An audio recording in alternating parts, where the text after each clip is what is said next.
c'est que les simulacres nous produisent? 2 membres du bureau d'âge sont partis. On fait quoi?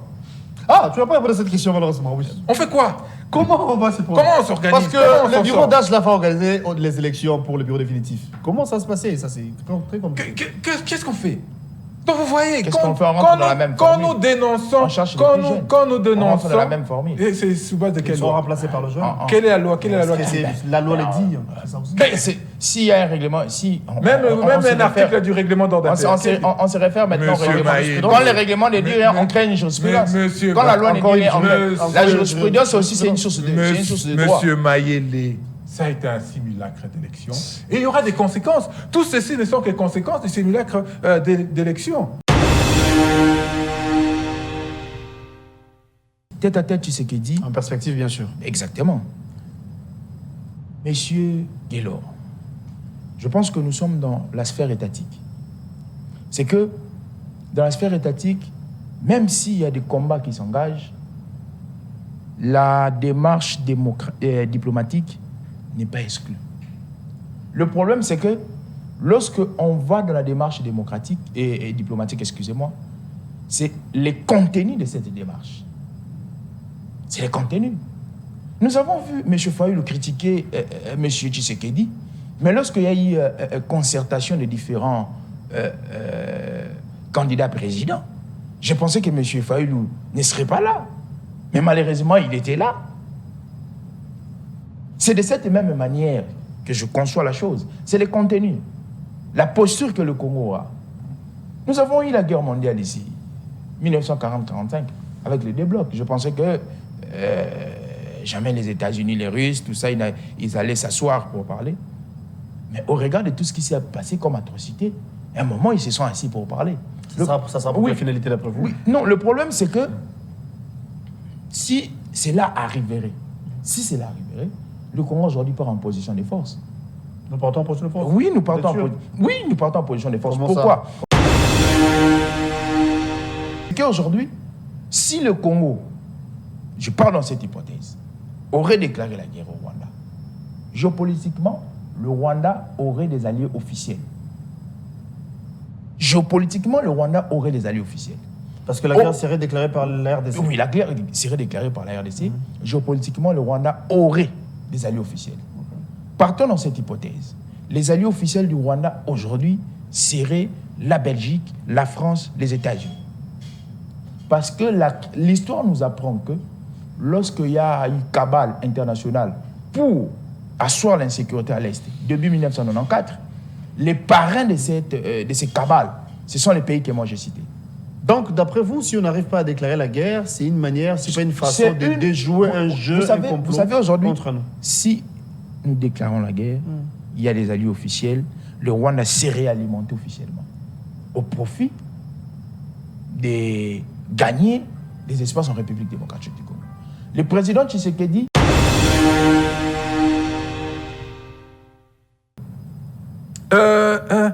donc, il dit, voilà, c'était une mauvaise idée de déclarer la guerre. Mais qui a demandé à M. Tshisekedi de s'engager dans cette voie?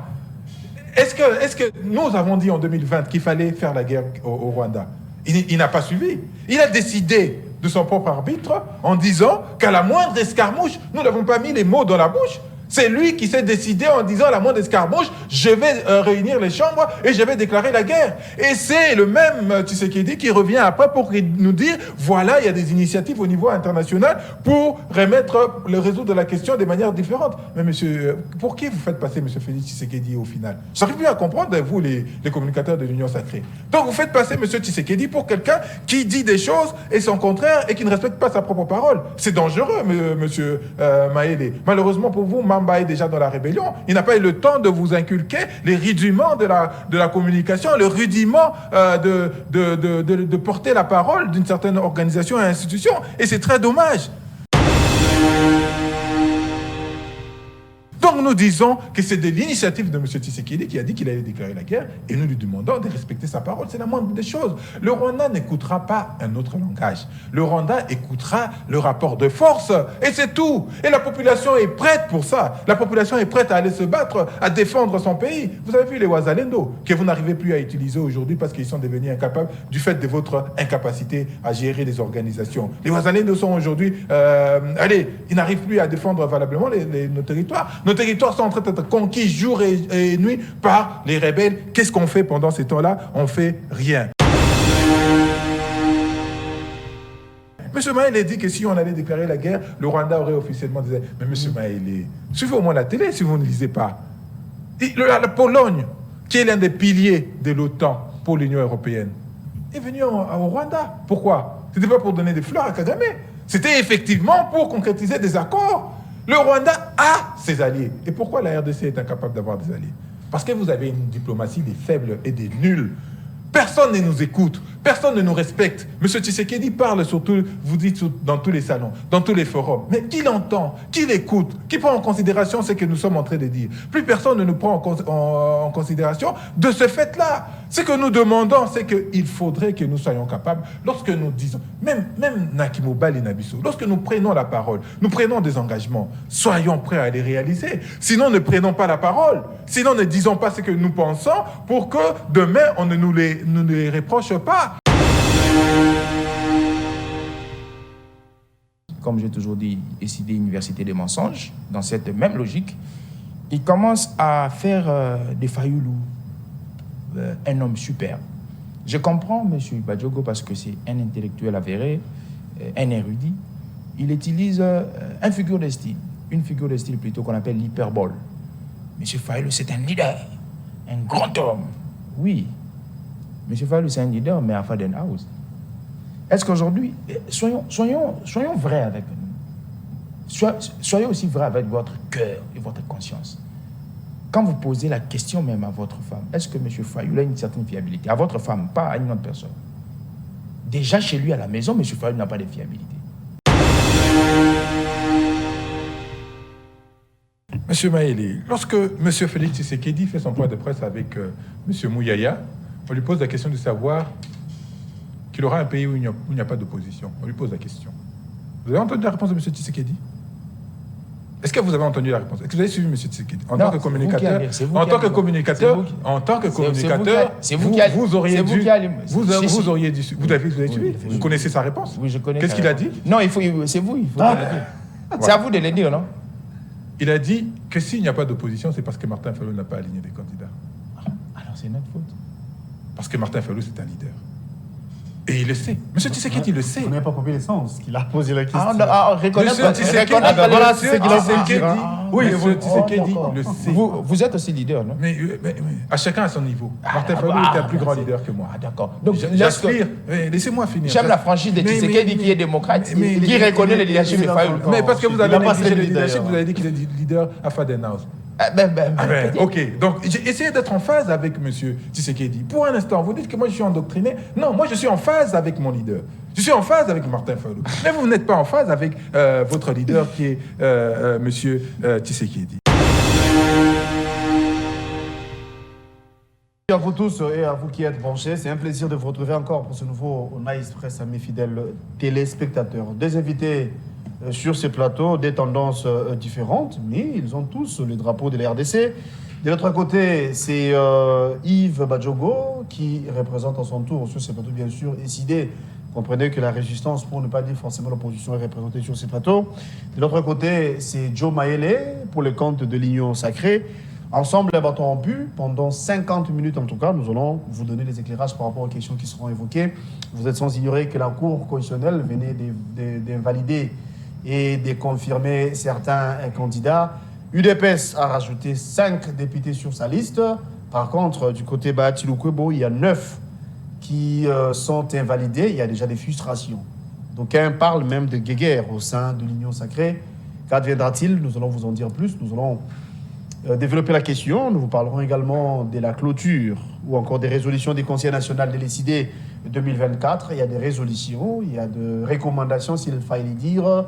Mais comment l'ECD va s'y prendre? Parce que les idées et du côté de l'opposition encore la résistance, ce n'est pas les idées qui dirigent le pays. Nous allons vous donner des précisions. Nous parlerons également au besoin de la gestion de ville de Kinshasa qui sera le gouverneur dans les jours à venir en termes de critères, qui répond aux critères pour diriger la ville-province de Kinshasa, qui peut faire le poids. Sinon, nous allons vous parler de tout ça. Alors, je m'en vais saluer mes invités et nous parlerons également de ces rencontres qui aura jour dans les jours à venir. C'était à tête entre Félix Tshisekedi et Paul Kagame, bien sûr, en rapport avec les situations sécuritaires à l'est de notre pays. Yves Badjogo, pour les comptes décidés, merci d'être là et bon jeudi à vous. Bonjour Gaylor, bonjour aux téléspectateurs, merci pour l'invitation. Alors, c'est un plaisir de vous retrouver, c'est vrai, ça fait longtemps, mais vous êtes des nôtres, c'est un plaisir. Oui. Joe Maele, merci d'être là et bon jeudi. Merci, cher M. Gaylor, merci à tous les Congolais qui nous suivent de partout.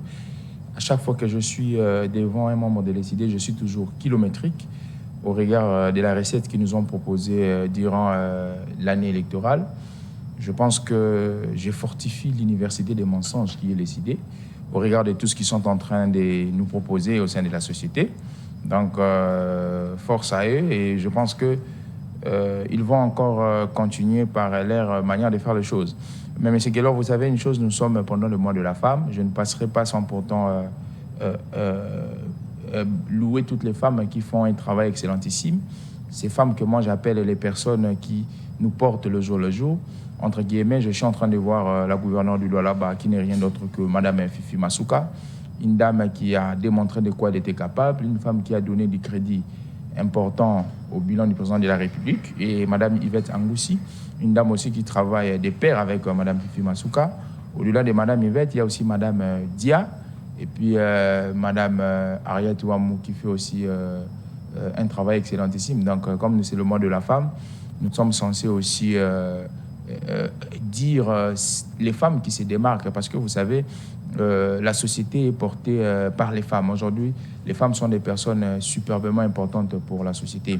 Alors, je pense que nous serons à la hauteur pour parler des questions qui gangrènent la République. Et j'insiste surtout pour les membres de l'ECD.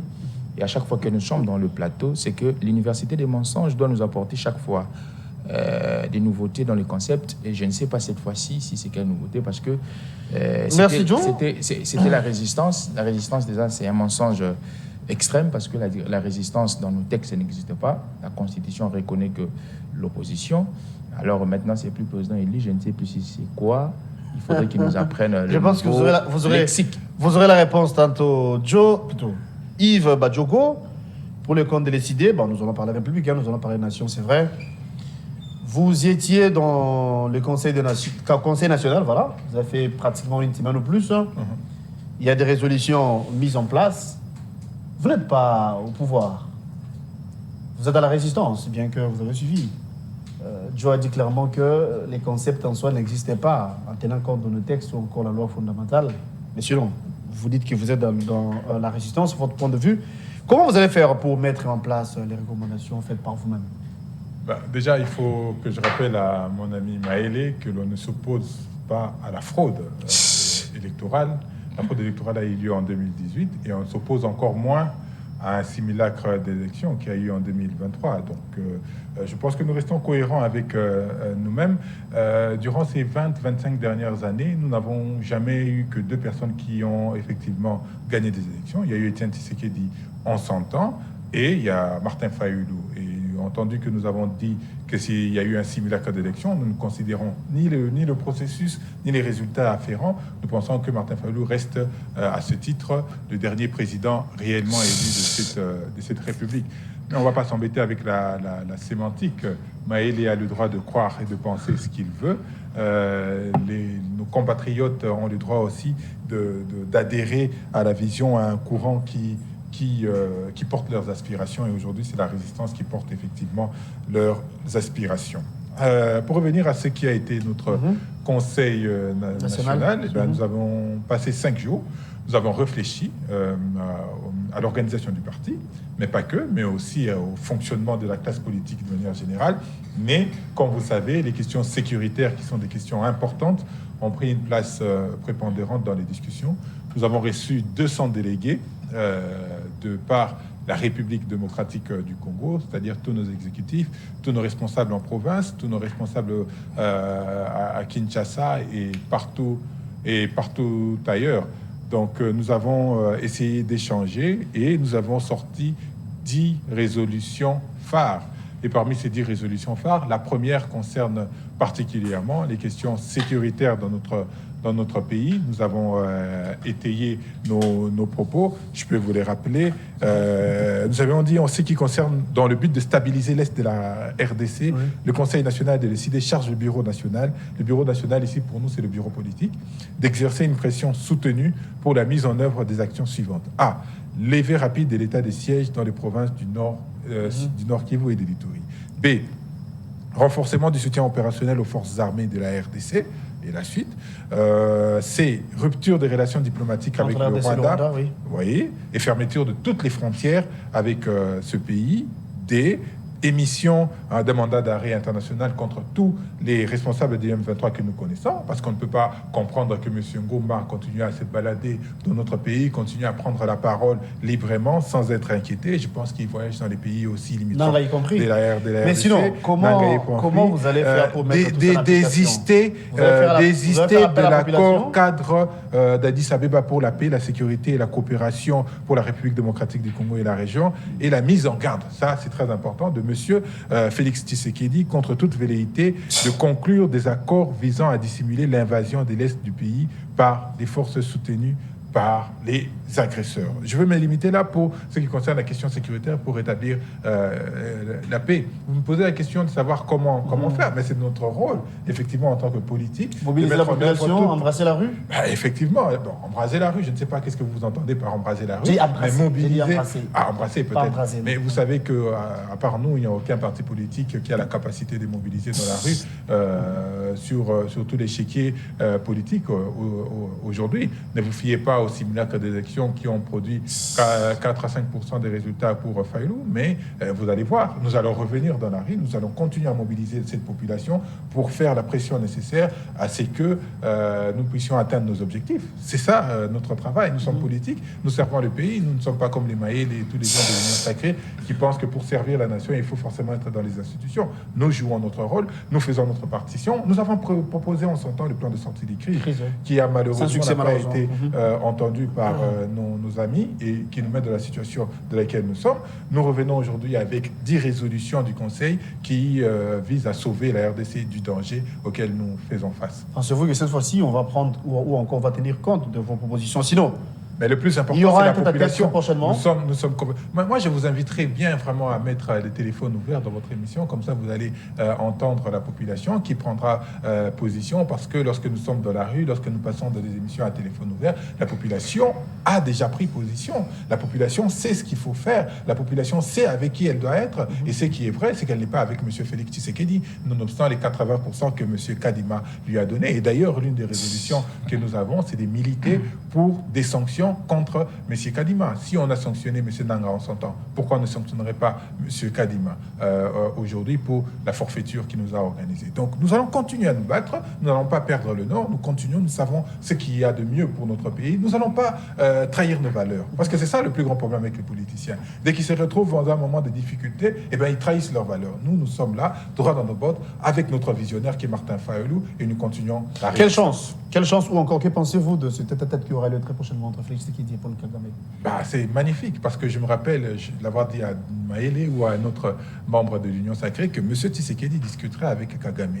Nonobstant ce qu'il avait dit, voilà, la moindre escarmouche, je ferai la guerre. On a eu 20 escarmouches, il n'a jamais fait. Et aujourd'hui, il passe, il dit, voilà, il y a des initiatives internationales pour nous apaiser. Et il pense qu'il est de bonne loi de pouvoir discuter avec Kagame. Libre à lui, il fait ce qu'il veut. Mais nous rappelons ici, nous mettons en garde M. Félix Tshisekedi contre toute velléité de conclure des accords visant à dissimuler l'invasion de l'Est du pays par des forces soutenues par les agresseurs. Et vous entendez la sémantique. Qu'est-ce qu'on dit aujourd'hui? On dit Kagame a accepté de discuter. Kagame nous agresse, mais en même temps, c'est lui qui accepte de discuter. Non, en premier, c'est le chef de l'État qui avait accepté. Parce que sur demande du président angolais, le président Félix avait accepté. Le même président angolais, bien évidemment, est allé rencontrer aussi Kagame, mais à son tour, il a donné l'aval, il a accepté aussi. Donc, donc ça veut dire que toute la diplomatie que M. Tshisekedi a tenté de déployer a été un échec. Parce qu'aujourd'hui, il faut que Kagame... Qu'est-ce qui se passe si Kagame dit non? Donc, les choses continuent comme elles continuent. Et même si M. Félix Tshisekedi est disposé à discuter avec lui, qu'est-ce qui se passe s'il dit non? Donc, ça veut dire que nous avons été incapables. Pas nous, M. Tshisekedi et son Union sacrée. Non, nous, le Congo, peut-être, vous le dire. Non, pas nous, les Congos. C'est M. Tshisekedi qui a été incapable d'appliquer une diplomatie qui puisse tourner les regards du monde vers nous. Et encore, il a été incapable de mettre en place une armée structurée, capable de pouvoir défendre la République, capable de pouvoir récupérer les territoires conquis par les M23 et le Rwanda notamment. C'est pourquoi nous nous retrouvons dans cette situation. Donc, M. Tshisekedi veut discuter avec Kagame, libre à lui, mais nous fixons des limites à ne jamais et à ne pas dépasser. Joe Maele, ESID a mis en place la résolution du Conseil national. Vous avez suivi l'intervention de Yves Badjogo. On parle également de cet tête-à-tête entre Félix Tshisekedi et Paul Kagame, alors que l'autre fois, le président était clair, il avait dit clairement qu'il n'aura plus le temps d'échanger avec le président rwandais, mais bon, les choses changent en politique, ça c'est vrai. Sinon, ça sera pour quelle finalité? Que peut-on attendre de cette rencontre? Merci pour votre question. D'entrée de jeu, je commence par les fameux documents. Si nous étions dans la sphère scientifique, ça allait être rejeté parce que c'est un plagiat. Un plagiat, c'est un travail qui est copié-collé, un travail qui a été fait déjà par quelqu'un d'autre et une autre personne veut les recommencer. Vous faites allusion à qui, s'il vous plaît? Ben, j'ai dit le travail, le fameux document qui est là, c'est un plagiat. Est-ce qu'il y a... Ils ont plagié chez lui. Ben, ils ont plagié toutes les personnes et la société civile, ils ont plagié quelques membres de l'opposition. Réalisez tout ce qui est à l'intérieur là. Est-ce qu'il y a une dose d'innovation dans ce qu'ils ont dit? Une dose de quoi? D'innovation dans ce qu'ils ont dit. Il n'y a pas. Rupture des relations diplomatiques. Je pense que M. Mouzi, tu l'aurais dit aussi. Fermeture des frontières. M. Mouzi l'aurait dit. C'est pourquoi j'ai dit ceci. Vous savez, les idées, dans sa dimension d'être université des mensonges, continuent à endoctriner les gens avec des choses platoniques. Écoutez M. Yves Badjogo lorsqu'il est en train de parler. M. Yves Badjogo parle comme un adepte, mais pas comme un politique. S'il vous plaît, je peux vous délivrer aujourd'hui pour que cet esprit d'adepte quitte. En politique, on n'est pas adepte. Quand on devient adepte, ça signifie qu'on est endoctriné. On peut te dire, tue ta mère, tue ta mère. Regarde des choses que M. Yves Badjogo est en train de vomir ici dans ce plateau. Première contradiction. 2018, c'est M. Fayoulou qui aurait gagné. Et 2023, comme c'est la seule personne qui est restée le président avec une légitimité. 2018, fraude, selon vous. 2023, simulacre. Oui. Pourquoi avez-vous participé aux élections? S'il y a un qualificatif fort que je donne à M. Fayoulou aujourd'hui, c'est une personne narcissique. Vous savez, quelqu'un qui est narcissique, c'est une personne qui a l'égocentrisme élevé, une personne qui pense à lui-même, qui a un surestime.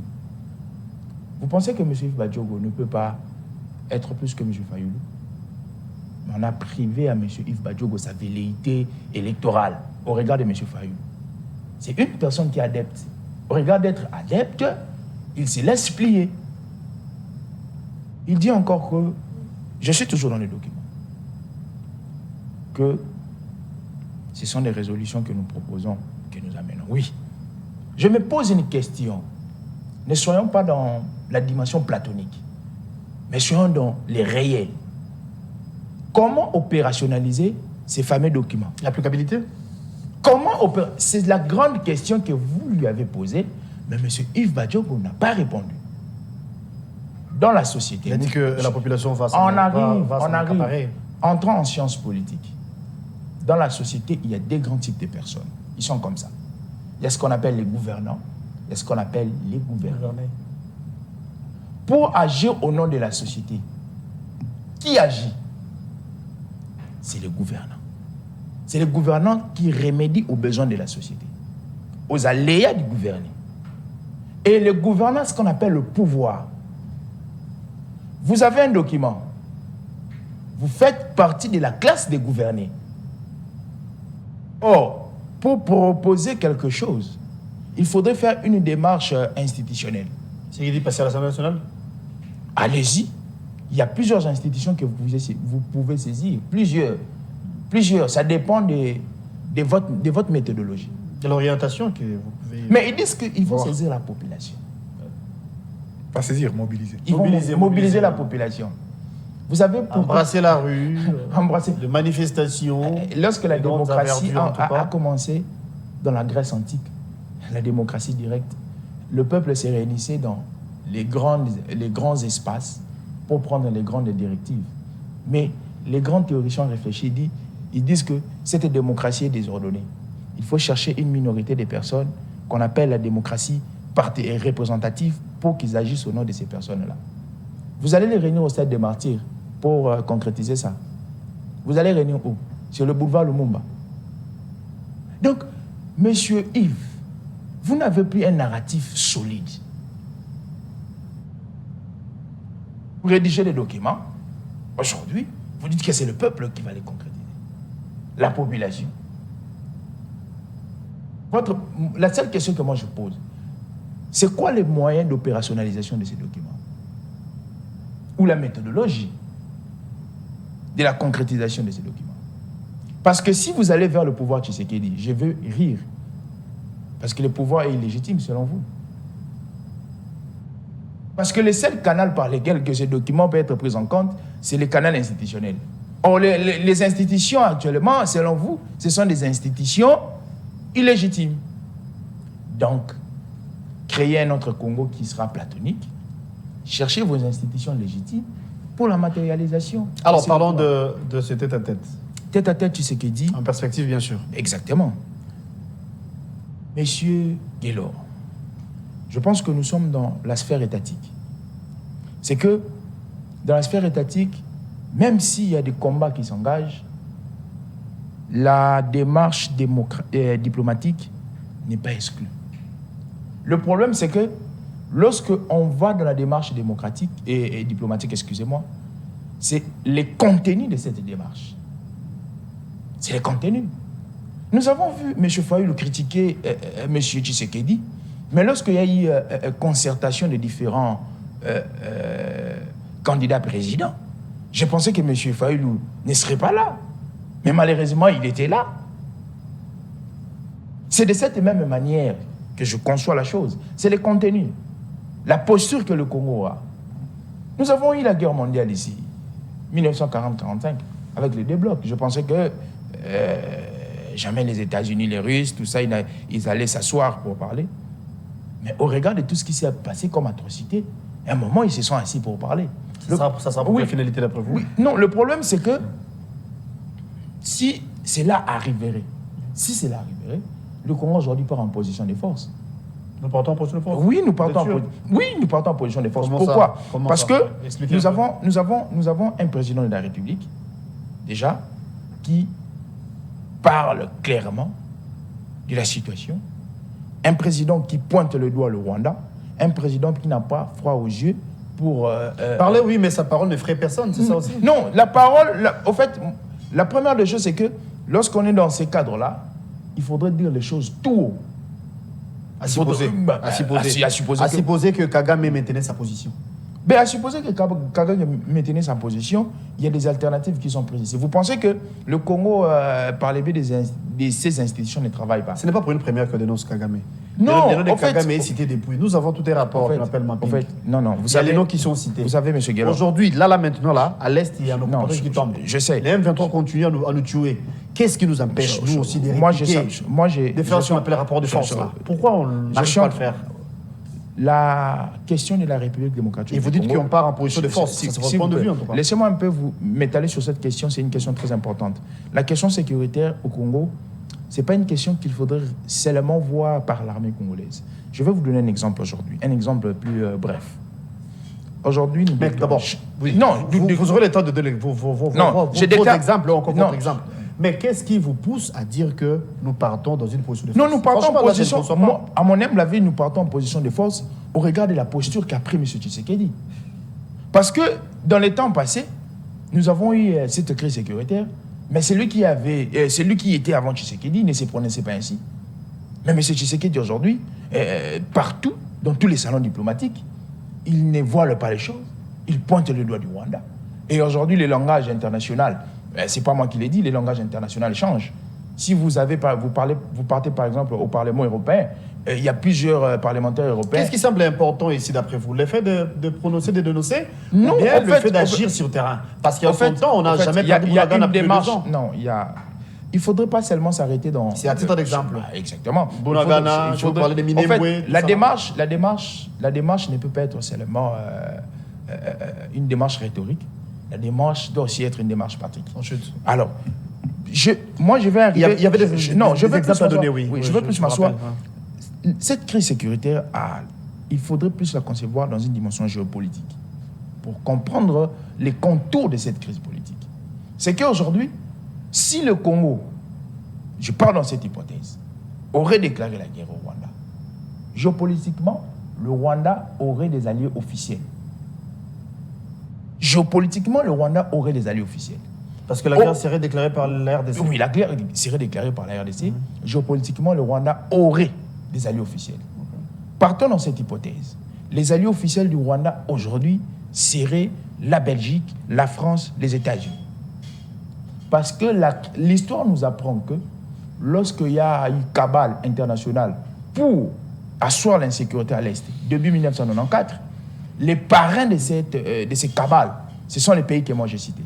Donc, d'après vous, si on n'arrive pas à déclarer la guerre, c'est une manière, c'est pas une façon de déjouer un jeu, un complot aujourd'hui, contre nous. Si nous déclarons la guerre, il y a des alliés officiels, le Rwanda serait alimenté officiellement au profit de gagner des espaces en République démocratique du Congo. Le président Tshisekedi a employé une approche méthodologique. Cette approche qui permet, premièrement, d'assainir la zone diplomatique et d'assainir la zone sécuritaire par les appareils qui font à ce que nous puissions combattre. Regardez l'armée aujourd'hui. Regardez la restructuration de l'armée. Regardez les services de renseignement aujourd'hui. Regardez la restructuration des services de sécurité. Je pense que pour asseoir la situation sécuritaire, il faudrait une symbiose. Cette symbiose qui fait à ce que nous puissions toucher la diplomatie comme nous puissions toucher les appareils sécuritaires à l'interne. Donc je pense qu'aujourd'hui, même si les idées par les biais de M. Fayulu seraient au pouvoir, ça serait la même chose. La même chose, hein? Même rhétorique. Cher Yves, vous avez suivi l'intervention de Joe Maele. Déclarer la guerre, si on ne le fait pas, ce n'est pas parce qu'on est en position de faiblesse, plutôt non. C'est par contre, c'est pour éviter un complot, un jeu. Parce que si on déclarait la guerre officiellement, eh bien, les Rwandais vont bénéficier des alliés, les Rwandais vont bénéficier de soutien de beaucoup de nations, en tout cas, et on aura du mal peut-être à affronter la réalité. Merci. Voilà, vous entendez M. Maele, il dit qu'on a plagié les politiques, on a plagié la société, on a plagié tout le monde, mais nous sommes allés en Conseil national. Nous sommes le seul parti qui, à la suite des élections, s'ils appellent ça élection, nous disons que c'est un simulacre des élections, nous sommes allés en Conseil. Nous sommes allés discuter de ce que nous avons vécu, de comment les choses ont fonctionné et quelle est la situation qui se passe. Nous avons produit un document avec 10 résolutions pertinentes que nous avons mis à la place publique. M. Maele, avec toute leur union sacrée, avec 800 partis politiques et 800 partis politiques et confessions religieuses, est-ce qu'ils ont eu le temps de faire cette réflexion? Même s'il y aurait eu des élections légales et nous aurions gagné, nous serions allés en Conseil national. Parce que ça procède de la vie d'une organisation politique. M. Maele dit qu'on a plagié, mais sortez-nous un autre document qui reprend les propositions concrètes que nous avons établies. C'est ça la quintessence du problème. Est-ce que vous avez fait cette réflexion? La réponse est non. Est-ce que Mouzitou l'aurait dit? C'est une bonne chose, parce qu'il y a des choses qui procèdent de la logique. Lorsqu'on dit que nous sommes en guerre contre le Rwanda et que nous gardons des relations diplomatiques, nous gardons des ambassades ouvertes, c'est un problème. Lorsque nous maintenons les frontières ouvertes, c'est un problème. Ça procède de la logique, la plus logique qui existe. Donc si d'autres personnes qui sont logiques, j'espère que Mouzitou est dans cette logique, ils diraient la même chose que nous. C'est logique et c'est normal. Oui, mais vous avez dit, déclarer la guerre, ce n'est pas une belle option. Peut-être, vous avez raison, mais rompre sur le plan diplomatique, est-ce qu'il faudra attendre encore l'appui des autres? Je ne sais pas. Sinon, il répondra quand il aura son temps de parole. Comment allons-nous mettre en œuvre? Nous avons dit que nous allons mobiliser la population. Mais, M. Maëlé, ne faites pas l'économie de la lecture. Je vous donnerai une copie de nos résolutions. Parce que lorsque vous venez en plateau, il faut vous préparer. La proposition numéro 6, je vous la lu. Vu l'ampleur de la désunion nationale résultant du hold-up électoral de 2018 et du simulacre d'élection de 2023, le Conseil national des décidés invite le Bureau national à solliciter l'implication des pères spirituels du pays pour faciliter des discussions entre filles et fils du pays autour du thème vérité, réconciliation, cohésion nationale. L'objectif est de contrer les plans de balkanisation, de mettre fin aux crises politiques récurrentes et de donner au pays une chance de se reconstruire. Lisez, monsieur Maëlé. Ne faites pas l'économie. Donc nous avons des arsenals. Pour sauver la RDC. Il existe des arsenals que nous pouvons mettre en œuvre pour aboutir à des solutions et à l'application de ce que nous proposons. Nous avons effectivement la rue, nous avons aussi effectivement des gens de la société civile et qui pensent même tel que nous. L'Église protestante est allée en synode. Quelles sont les résolutions? Ils ont sorti quasiment l'une des résolutions qui est en corrélation, alors en parfaite harmonie avec ce que nous avons dit. C'est-à-dire qu'il faut recréer la cohésion nationale parce que depuis l'arrivée de M. Tshisekedi en responsabilité, la cohésion nationale est fracturée. Voilà, M. Maëlé. Donc, lisez. Nous avons réfléchi, nous avons pris le temps. À la différence de l'Union sacrée qui est préoccupée par autre chose, par la bagarre sur les postes. Il dit, voilà, ce n'est pas une mauvaise idée de déclarer la guerre. Mais qui a demandé à M. Tshisekedi de s'engager dans cette voie? Est-ce que nous avons dit en 2020 qu'il fallait faire la guerre au Rwanda? Il n'a pas suivi. Il a décidé de son propre arbitre en disant qu'à la moindre escarmouche, nous n'avons pas mis les mots dans la bouche. C'est lui qui s'est décidé en disant à la moindre escarmouche, je vais réunir les chambres et je vais déclarer la guerre. Et c'est le même Tshisekedi qui revient après pour nous dire, voilà, il y a des initiatives au niveau international pour résoudre la question de manière différente. Mais monsieur, pour qui vous faites passer monsieur Félix Tshisekedi au final? J'arrive plus à comprendre, vous, les communicateurs de l'Union sacrée. Donc vous faites passer monsieur Tshisekedi pour quelqu'un qui dit des choses et son contraire et qui ne respecte pas sa propre parole. C'est dangereux, monsieur Maëlé. Malheureusement pour vous, Mamba est déjà dans la rébellion. Il n'a pas eu le temps de vous inculquer les rudiments de la communication, le rudiment de porter la parole d'une certaine organisation et institution. Et c'est très dommage. Donc nous disons que c'est de l'initiative de M. Tshisekedi qui a dit qu'il allait déclarer la guerre et nous lui demandons de respecter sa parole. C'est la moindre des choses. Le Rwanda n'écoutera pas un autre langage. Le Rwanda écoutera le rapport de force et c'est tout. Et la population est prête pour ça. La population est prête à aller se battre, à défendre son pays. Vous avez vu les Wazalendo que vous n'arrivez plus à utiliser aujourd'hui parce qu'ils sont devenus incapables du fait de votre incapacité à gérer des organisations. Les Wazalendo sont aujourd'hui... ils n'arrivent plus à défendre valablement nos territoires. Nos territoires sont en train d'être conquis jour et nuit par les rebelles. Qu'est-ce qu'on fait pendant ces temps-là? On fait rien. M. Maëlé dit que si on allait déclarer la guerre, le Rwanda aurait officiellement dit... Mais M. Maëlé, suivez au moins la télé si vous ne lisez pas. La Pologne, qui est l'un des piliers de l'OTAN pour l'Union européenne, est venue au Rwanda. Pourquoi? Ce n'était pas pour donner des fleurs à Kagame. C'était effectivement pour concrétiser des accords. Le Rwanda a ses alliés. Et pourquoi la RDC est incapable d'avoir des alliés? Parce que vous avez une diplomatie des faibles et des nuls.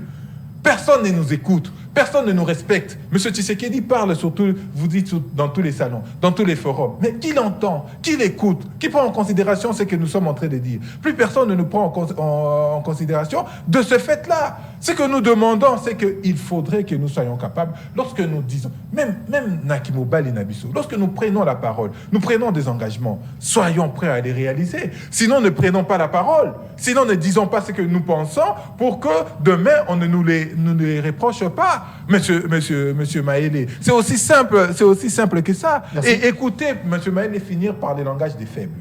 Même si SID était en responsabilité, les choses seraient pareilles. Qui vous dit ça? Qui vous dit que les choses seraient pareilles? Vu la configuration peut-être. Mais non, il n'y a aucune configuration à avoir. Nous avons, nous, un leadership. Nous avons un leader qui s'appelle Martin Fayulu et qui, lorsqu'il prend la parole, il la respecte. Lorsqu'il prend un engagement, il la respecte. Vous avez posé une question. Les gens n'ont pas compris. Et pourquoi Martin Fayulu est allé... Nous avons décidé. Moi, j'ai l'avantage de présider au Bureau national. Je participe aux décisions politiques de notre parti et éventuellement de la plateforme Lamouka. Nous avons pris cette initiative. Mais lorsque Martin Fayulu dépose sa candidature, qu'est-ce qu'il dit? Il dit, je ne suis pas venu accompagner M. Kadima. Mais je suis venu le bloquer dans sa forfaiture. Et aujourd'hui, Kadima, il est là, au vu au-dessus de tout le monde. On a tous vu qu'il a magouillé les élections, qu'il a traficoté. Et vous inquiétez pas, nous allons nous battre. Kadima sera sanctionné. Kadima, si vous, votre justice, comme M. Tshisekedi a dit, elle est ce qu'elle est, nous allons nous employer à faire sanctionner Kadima, comme Nangala va passer la parole à son temps. Donc voilà, il faut suivre, il faut avoir une logique. Dès que nous aurons les responsabilités, lorsque nous aurons les responsabilités de ces pays, eh bien vous allez voir que les choses ne seront plus les mêmes. Passons la parole à Joe Maïlé. Joe va réagir. Je sais que vous aurez réagir également, ou encore rebondir par rapport à ce que venait de dire Yves Badjogo. Mais prenons la question en rapport avec les élections, les contentieux. Vous êtes sans ignorer qu'il y a eu des invalidés. Au niveau de la Cour constitutionnelle, il y a de ceux-là qui venaient d'être également confirmés. UDPS rajoute sur sa liste 5 députés. Par contre, du côté AFDC du professeur ou du sénateur Bahati Lukwebo, il y a une réduction de 9. Ce n'est pas le moindre en tout cas. Au niveau du bureau d'âge, il y a des membres ou encore un membre qui venait d'être tombé. Alors deux. Les fils Bahati et les fils Matembo. Comment les bureaux vont continuer? D'abord parce qu'en principe, les bureaux en soi vont organiser des élections pour le bureau définitif. Déjà, il y a des membres de moins. Et cette frustration au sein de l'Union sacrée, parce qu'on aurait appris que l'FDC devrait, depuis hier, lancer un message ou encore une communication. Mais hélas, peut-être dans les heures à venir, on va être au parfum. Sinon, quelle lecture faites-vous par rapport à ça? Merci pour cette question. Une question encore très brûlante. Alors, je pense que dans les jours à venir, il y a certaines choses que nous pourrions dire. Vous savez, lorsque nous parlons politique, il faudrait avoir multiples conceptions de la politique. Alors, dans ces multiples conceptions, il y a une conception pratique de la politique, où ça, c'est une conception purement politologique, où on conçoit la politique comme un champ de bataille, et dans ces champs de bataille, il y a une certaine dialectique. Cette dialectique, c'est un rapport de force entre ceux qui doivent chercher le pouvoir et ceux qui doivent la conquérir. Et c'est dans cette dialectique-là que plusieurs méthodologies sont mises en œuvre pour alimenter les bonnes guerres politiques par des armes conventionnelles. Mais avant que j'arrive là, il y a M. Yves Badjogo, toujours dans son habitude d'endoctrinement et puis dans leur manière de faire les choses, comme j'ai toujours dit, décidé université des mensonges, dans cette même logique, il commence à faire des Fayoulou, un homme super. Je comprends M. Badjogo parce que c'est un intellectuel avéré, un érudit. Il utilise une figure de style plutôt qu'on appelle l'hyperbole. M. Fayoulou, c'est un leader, un grand homme. Oui, M. Fayoulou, c'est un leader, mais à Fadenhouse. Est-ce qu'aujourd'hui, soyons vrais avec nous. Soyez aussi vrais avec votre cœur et votre conscience. Quand vous posez la question même à votre femme, est-ce que M. Fayoulou a une certaine fiabilité? À votre femme, pas à une autre personne. Déjà chez lui à la maison, M. Fayoulou n'a pas de fiabilité. Mais il vient à la RTVS. Ça, c'est vous qui l'avez dit. Non, je vous dis la vérité. M. Fayoulou a perdu depuis 2023. Alors, il nous dit encore une chose, une certaine contradiction. Ils ont organisé le conseil. L'Union sacrée n'a pas pu organiser son conseil. Et l'Union sacrée qui en elle regorge plus de 800 partis et les confessions religieuses. Je nous pose la question, monsieur Yves Badjogo. Je nous pose la question, je vais un peu réfléchir comme un monsieur de la rue. Depuis quand les confessions religieuses font partie de l'Union sacrée? Je sais. Je sais pourquoi il dit ça, mais sinon... Non, vous voyez n'êtes pas au courant. Vous voyez là où... Vous n'êtes pas au courant qu'il y a des confessions religieuses dans l'Union sacrée? Vous voyez cette pédagogie qui non, monsieur Maïlé, rassurez-moi, vous êtes au courant qu'il y a des confessions religieuses? Je ne suis pas au courant. Oula. Une confession religieuse, c'est une portion de la société civile. Et pour faire partie de l'Union sacrée, il faudrait signer la charte. Nous avons 8 confessions religieuses. Aujourd'hui, devant vos caméras, avant que je sorte ici, M. Yves Badjogo doit nous dire quelle est la confession religieuse qui a signé la charte de l'Union sacrée. Qui nous disent si c'est l'Église catholique, si c'est l'Église protestante, si c'est l'Église kimbanguiste, si c'est les salutistes. Si c'est comme ça, il y a une confession qui a signé, je vais demander pardon à M. Yves. Mais tout dépendra de lui. Hein, non, qu'ils nous disent. Suivez mon regard. Alors, revenons. J'arrive encore. J'arrive. Oui. Dans l'air... il y a des mécontentements. Comme les confessions religieuses font partie de l'union sacrée, ils demandent encore que, dans leur fameux plagiat, là où ils venaient de citer, qu'on va demander aux pères spirituels de pouvoir organiser un centre, un forum où on va échanger. Un dialogue, si vous voulez, oui. Mais déjà, les confessions religieuses, selon lui, feraient partie de l'union sacrée. Mais comment ils vont encore organiser? Parce que là, ils parlent des confessions religieuses dans leurs documents comme étant une partie de la société civile. Ce n'est pas moi qui l'ai dit, c'est lui. Mais est-ce que pouvez-vous vous entendre? Une structure peut avoir deux qualités. Soit elle est politique, soit elle est de la société civile.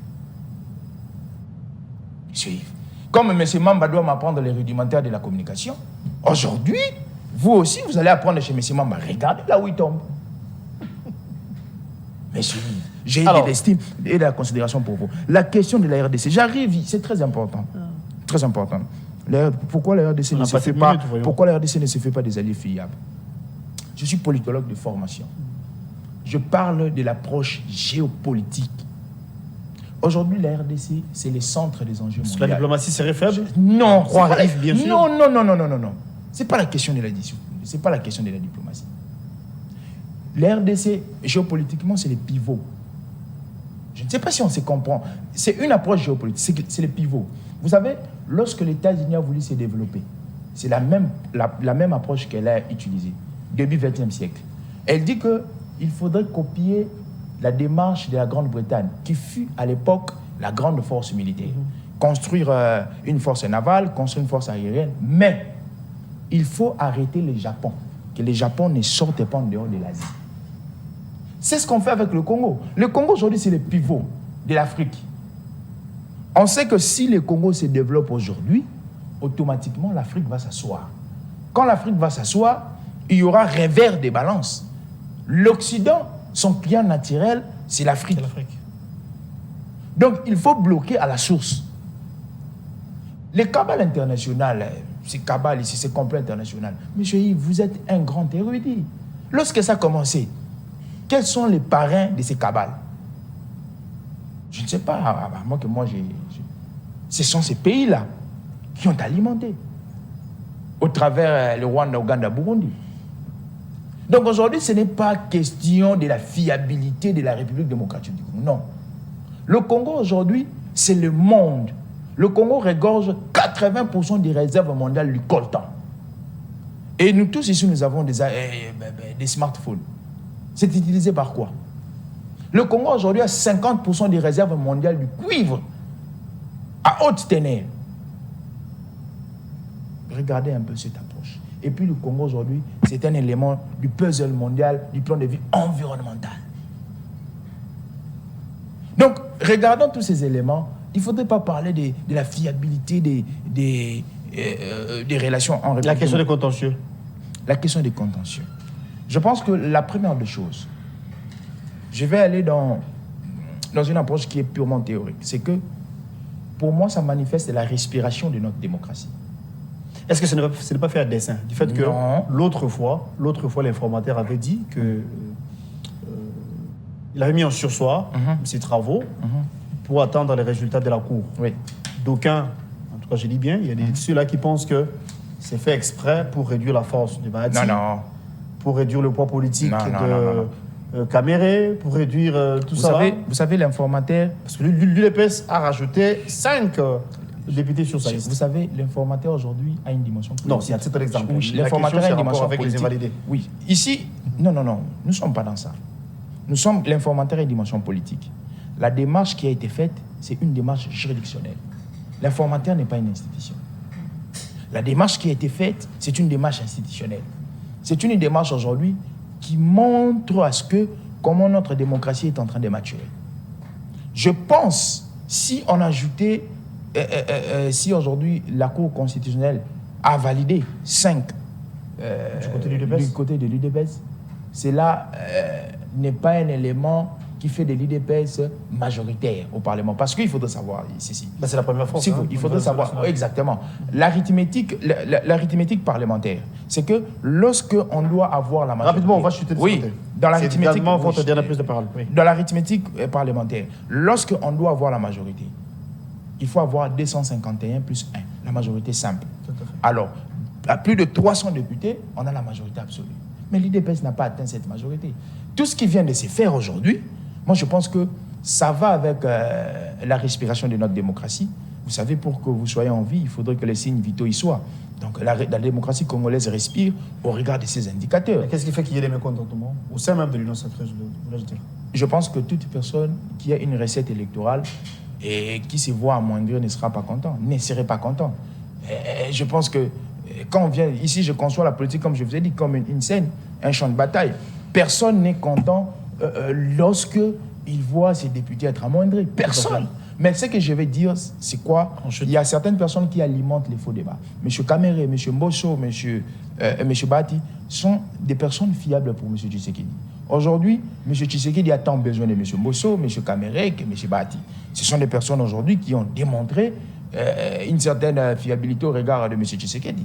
Donc, la clameur... Il y a d'aucuns pensent que la stratégie de l'UDPS, c'est de les affaiblir davantage. Non, je pense... Pour pas que ces dieux puissent avoir parole avec beaucoup de puissance. Non, je pense que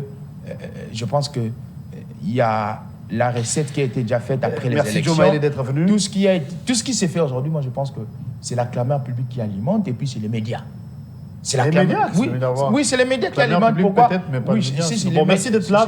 Les médias alimentent parce qu'aujourd'hui, dans certains médias... Les médias constatent et les médias posent des questions. Non, ils alimentent. Je sais de quoi je parle. Et il y a certaines personnes, de mauvaises connotations qui donnent...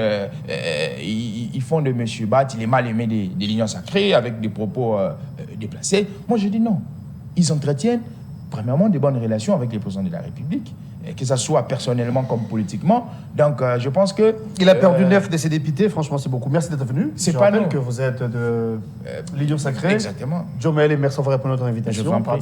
On peut vous retrouver prochainement. Cher Yves, c'est avec vous que nous avons bouclé la même question en rapport avec les invalidés, de frustration au sein de l'Union sacrée, mais je sais que vous aurez également touché ce qu'il avait dit avant. C'est par là qu'on va quitter. On va se quitter plutôt, vous avez 5 minutes. Monsieur Maïlé, lorsque M. Félix Tshisekedi fait son point de presse avec M. Mouyaya, on lui pose la question de savoir qu'il aura un pays où il n'y a pas d'opposition. On lui pose la question. Vous avez entendu la réponse de M. Tshisekedi? Est-ce que vous avez entendu la réponse? Est-ce que vous avez suivi M. Tshisekedi en tant que communicateur? En tant que communicateur, vous auriez dû. Vous avez suivi? Vous connaissez sa réponse? Oui, je connais. Qu'est-ce qu'il a dit? Non, c'est vous. Il faut le dire. C'est à vous de le dire, non? Il a dit que s'il n'y a pas d'opposition, c'est parce que Martin Fayulu n'a pas aligné des candidats. Alors c'est notre faute. Parce que Martin Fayulu, c'est un leader. Et il le sait. Monsieur Tshisekedi le sait. Vous n'avez pas compris le sens qu'il a posé la question. Reconnaître voilà, c'est ce qu'il a dit. Oui, monsieur Tshisekedi le sait. Vous êtes aussi leader, non? Mais à chacun à son niveau. Martin Fayulu était un plus grand leader que moi. D'accord. Donc j'aspire. Laissez-moi finir. J'aime la franchise de Tshisekedi qui est démocrate, qui reconnaît le leadership de Fayulu. Mais parce que vous avez négligé le leadership, vous avez dit qu'il est leader à Fadenhouse. Ok, donc j'ai essayé d'être en phase avec M. Tshisekedi. Pour un instant, vous dites que moi je suis endoctriné. Non, moi je suis en phase avec mon leader. Je suis en phase avec Martin Fayulu. Mais vous n'êtes pas en phase avec votre leader qui est M. Tshisekedi. Mais sur les questions électorales, vous voyez ce que les simulacres nous produisent. 2 membres du bureau d'âge sont partis. On fait quoi? Ah, tu n'as pas répondu à cette question malheureusement, oui. On fait quoi? Comment on va se Comment on s'organise? Parce que le bureau d'âge va organiser les élections pour le bureau définitif. Comment ça se passait? Ça, c'est très compliqué. Qu'est-ce qu'on fait? Donc vous voyez, quand nous dénonçons, quand nous dénonçons, dans la même formule. C'est sous base de quelle loi? Ils sont remplacés par le jeune. Quelle est la loi? La loi le dit. S'il y a un règlement, même un article du règlement d'ordre intérieur. On se réfère maintenant au règlement. Quand le règlement ne dit rien, on crée une jurisprudence. Quand la loi ne dit rien, la jurisprudence aussi c'est une source de droit. Monsieur Mayele, ça a été un simulacre d'élection. Et il y aura des conséquences. Tout ceci ne sont que conséquences du simulacre d'élection. Mais on va aller encore dans pire. Vous avez vu le Lolaba. Vous avez vanté Mme Masuka. Bon, libre à vous de vanter Mme Masuka. Le Lolaba, c'est un gros village. Un très gros village. Je ne sais pas si vous avez la chance de visiter. C'est un gros village. Il n'y a rien là-bas au Lolaba. Peut-être à l'aéroport que l'ancien gouverneur avait commencé à construire. Et c'est tout. Qui bouge? Oui, c'est tout. Vous savez que, je ne sais pas comment s'appelle, Enoch Masuka ou Hervé Masuka, il est candidat vice-gouverneur. Ouais. Et son colissier, c'est qui? c'est Madame Fifi Masuka, sa mère. Est-ce que vraiment nous allons continuer comme ça? Ils ne sont pas parentés à ce que ça. C'est juste coïncidence de nom. Oh là là, ouais, restez. Je veux dire en tout cas. Restez. Eh bien, c'est ce qu'ils veulent faire passer. C'est extrêmement grave dans une société d'arriver à des situations pareilles. Je répète et j'insiste, il y a 500 partis politiques et 300 groupes, mouvements, confessions religieuses. Qu'est-ce que vous voulez dans l'Union sacrée? Il y a 800 organisations qui composent l'Union sacrée. Allez vous renseigner et vous aurez la réponse. Encore heureux qu'il n'y ait pas toutes les confessions religieuses dans l'Union sacrée. Encore heureux qu'il y a dans la société civile, telle que l'Église protestante, qui allait en synode et qui a pris des positions extrêmement claires. Monsieur Mayele, vous m'envoyez désolé. L'UDPS a plus de 300 députés. L'UDPS et ses alliés ont plus de 300 députés. Vous n'avez pas faire les calculs. Il change encore l'UDPS s'organise. Il change encore de vocabulaire. Vous dites, on parle de l'UDPS et alliés, mais il parle de l'UDPS. C'est une nuance différente. Une chute, Joseph. Est-ce que vous savez que Peter Kazadi a un parti politique? Peter Kazadi de quoi? Il est de l'UDPS, non? Et ces partis politiques qui forment ses alliés. Vous pensez que ça a été inventé comme ça? Et vous savez que dans cette union sacrée, malgré les 300 députés de l'UDPS, vous savez quelle est la deuxième force politique de l'union sacrée? C'est celle de M. Clément Kankou. M. Kankou, peut-être pas Clément, j'oublie son prénom. M. Kankou. Vous savez qui est M. Kankou? Le cousin de M. Tshisekedi. Ça, c'est un mensonge. Mais attends, c'est un mensonge. Je vous donne de la matière. Vous voyez comment ça, c'est un mensonge. Je ne sais pas laissez-moi finir. Et les AFDC, c'est moi qui ai la parole. AFDC allé où? INC allé où? Voilà comment on peut mentir. Mais laissez-moi finir, mon très cher. Allez, 10 secondes, sinon on n'a plus le temps. Tous ensemble, AFDC allié, UNC allié, le MLC, ils n'ont pas plus de 150 députés. Ils n'en ont pas plus. Aujourd'hui, vous avez réduit l'autre Bahati. Je pense qu'il y a peut-être une trentaine ou une quarantaine. Qui ça? Vital Kamerhe, peut-être une centaine. L'autre du MLC, ils ont peut-être une vingtaine.